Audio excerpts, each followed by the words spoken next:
purpose of this video is to explain how both compliance and culture are important aspects to consider when discussing policies within the organization. Particularly, the benefit of training employees on cybersecurity policies and how the leadership of the organization plays a large role in the success of this.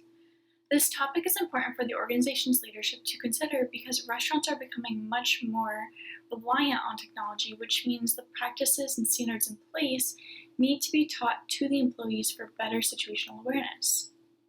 If the organization runs into negative implications, many ramifications can occur.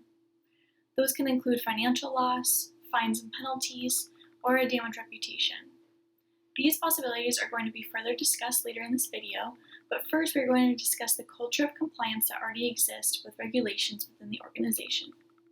The restaurant industry revolves around both food and service, which means there are numerous regulations and safety measures already in place. These are for the benefit of the employee, the customer, and the establishment. Such regulations range in topic from clean clothes and personal cleanliness to hand protection. As an industry that has been well established with these standards already in place, it has allowed the practices to be well defined and practiced amongst the employees. This has then created a culture that is compliant to both regulations and practices, which is crucial for success of the business. As we progress further into this video, you will see how this will be connected and carried into complying with policies and cybersecurity. As we reflect on the fact that compliance is already well and in place, an example is related to both health standards and occupational safety regulations, which the restaurant must follow. More specifically, the sanitation and safety precautions of the restaurant, which are carried out by employees. For example, the New Hampshire Rules for Sanitary Production and Distribution of Food focuses heavily on the sanitation standards employees must abide by. A particular section in this addresses the personal cleanliness of employees. It outlines that employees must keep their hands or other exposed areas of their arms clean, and those areas must be cleaned by using a specified cleaning compound such as soap. Furthermore, employees must do so after using the restroom, eating or drinking, or actions such as coughing or sneezing. This form of cleanliness is instilled and expected within the culture of restaurant employees because they are directly handling food for the consumption of the customers. The same level of compliance is seen in other aspects as well. Additionally, the same set of rules also outlines the standard of clean clothes and hair restraints employees must uphold. This section addresses that all food employees must wear clean outer clothing and the requirement of changing into clean clothes should those become dirty. Employees must also remove aprons when using the restroom, and this is applicable to a majority of restaurant workers, including servers, bartenders, and cooks. Lastly, within the hand washing section, it is specified that sinks must be able to provide water at a minimum temperature of 38 degrees Celsius or 100 degrees Fahrenheit. This is similarly stated in the Occupational Safety and Health Administration, also known as OSHA, standards, as it mandates that each restroom must provide hot and cold running water. These standards are expectations that customers also have when dining at establishments.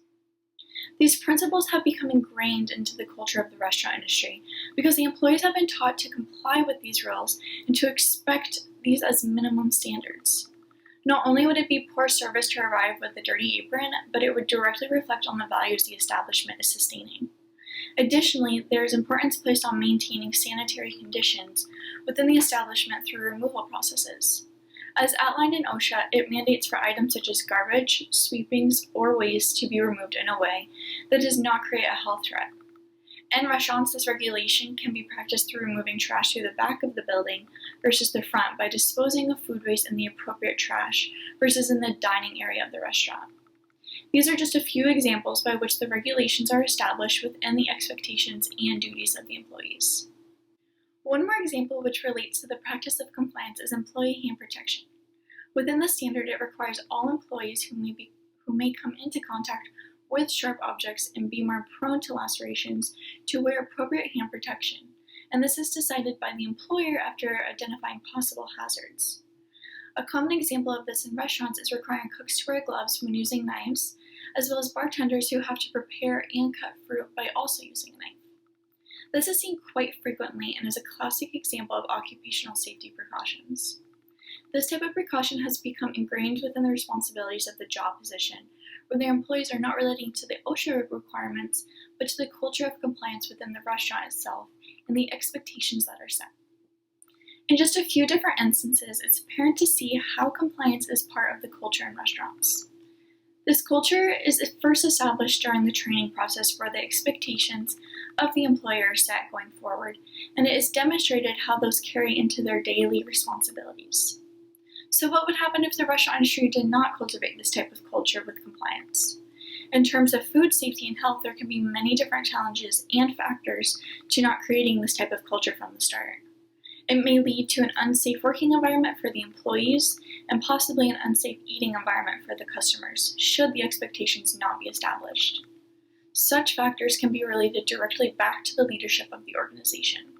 In a study completed by Green and Selman, it was found that the leadership and culture plays a significant factor in food handling practices, one of which was identified as during instances where management stressed on the importance of food safety. In doing so, the staff members were much more likely to handle the food in a safe manner. An additional factor showed that employees reported that by being taught and trained on proper food safety practices, it helped further their engagement with said practices.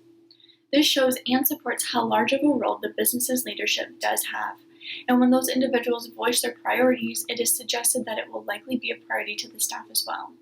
Not only do those factors play a role in the overall concept of complying with regulations, but a culture of non-compliance can greatly impact the success of the organization as well. A study conducted by Golkaru found that there is a relationship between one's belief of willingness to comply and their intention of doing so. This suggests that organizations which provide training on policies and regulations will actually help employees on complying with them, versus those that do not prioritize training sessions can tend to see lower levels of compliance. As these studies are explained and the topic is discussed, it is evident that the leadership of the organization must create a strong and positive culture. Once that has been set in place, the likelihood of regulation compliance amongst staff members is much greater. This level of compliance should be what is instilled in the culture going forward with policies relating to cybersecurity. It is a responsibility of the leadership to cultivate a culture which upholds both safety and hygiene compliance in the workplace, as it can then directly impact the employees' compliance and understanding with cybersecurity policies and responsibilities. As discussed throughout this video, particular policies can become second nature for the staff. This can be done by the leadership providing training and education pertaining to this topic. To begin the conversation on the importance of incorporating cybersecurity policies within the restaurant culture, we're going to discuss the standard Payment Card Industry Data Security Standard, also referred to as PCI DSS. In restaurants, one of the most common ways to complete a purchase is through a payment card, such as a debit or a credit card. This type of transaction is both simple and convenient, and therefore many individuals are choosing to utilize them over cash payments. However, with this type of transaction, there are risks associated with using them.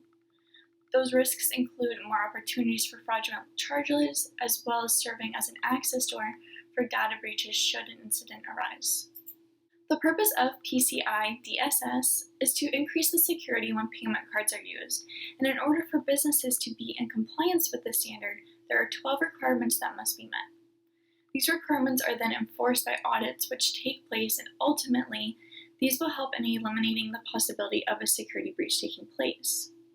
The standard is enforced by the payment card companies such as Visa, MasterCard, and Discover, to name a few. Due to restaurants being a service industry that heavily uses payment cards, it is a standard that must be complied with. As many restaurant workers are familiar with, these transactions take place by employees on the point of sale system, also known as POS. This makes those systems a large target within the restaurant. By having knowledge on cybersecurity standards such as this, it will help create better situational awareness amongst the employees. But what would happen should an organization or vendor not be compliant with the PCI DSS? The ramifications of that include fines, the loss of privilege to use and accept payment cards, loss of sales and business, and even the possibility of loss of the business altogether. As you can tell from these possible consequences, this can greatly impact the success of the business from a financial standpoint. This could also affect the restaurant's foot traffic because should an incident occur, the trust can be easily lost. For policies and standards in relation to cybersecurity, there are different challenges and ramifications that can occur should they not be complied with. On the surface level, these may include financial setbacks, reputational damage, or loss of trust from customers and businesses. As we dive deeper into possible scenarios and consequences, a more severe scenario would be if a data breach were to occur. If this were to take place, both the employee and customer's information may be accessed and stolen. On the state level, many now have laws which mandate notice to individuals who are affected if there is a security breach.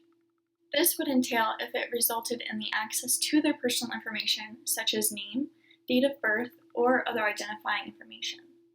State breach notification laws can apply to electronic data which restaurants have stored in both computers and in the POS systems. Therefore, should this occur and customer or employee personal information is accessed, it can result in varying obligations and potential penalties for the business. In addition to this applying to the organization itself, in some cases it will also apply to third-party services or vendors. Typically, restaurants contract with multiple vendors in order to receive their goods and services.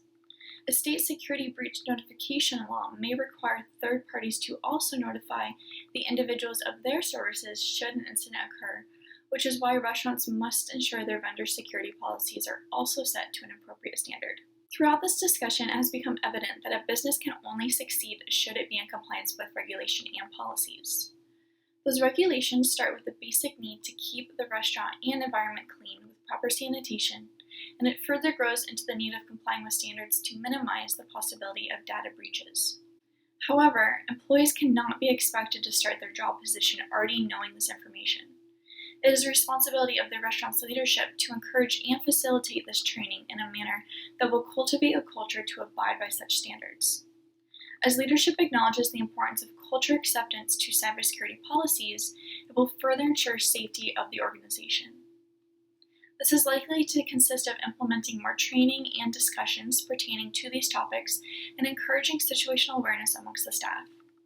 Not only should this be taking place during the onboarding process of a new employee, but it should be happening regularly amongst the remaining staff members. It is important for the restaurant leadership to recognize that the constant cybersecurity training and culture of awareness is similar to the compliance that already exists. This compliance is seen in the training and culture restaurants are already aiming for to achieve safe working conditions and healthy environments for their establishment. In the following 4 videos, there are specific ways to how certain topics can be better implemented in the workplace by the restaurant's leadership.